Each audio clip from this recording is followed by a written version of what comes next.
দুনিয়াতে যে ব্যক্তি শয়তান মানুষ শয়তান, তার সাথে জিন শয়তানের যোগাযোগ থাকে। বিশ্বাস করেন না?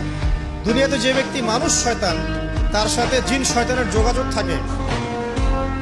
একটা হাদিসে এমনও পড়েছিলাম আমরা স্টুডেন্ট লাইফে, আল্লাহ রাব্বুল আলামিন যখন কোন আদেশ নাজিল করেন তখন ফেরেশতারা সেটা নিয়ে ডিসকাস করতে থাকেন আসমানে, এবং জিন জাতি প্রথম আসমানের কিনারা পর্যন্ত পৌঁছে যায় এবং সেখানে গিয়ে কানে শ্রবণ করার চেষ্টা করে কি নিয়ে আলোচনা করা হচ্ছে। যদি কোনো একটা সংবাদ তাদের কান পর্যন্ত চলে আসে, তাদেরকে বিতাড়িত করার জন্য আল্লাহ রাব্বুল আলামিন উল্কাপিণ্ড ছোড়েন।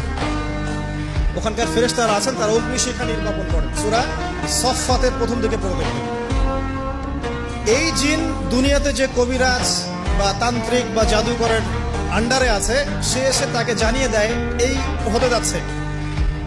তখন সেই তান্ত্রিক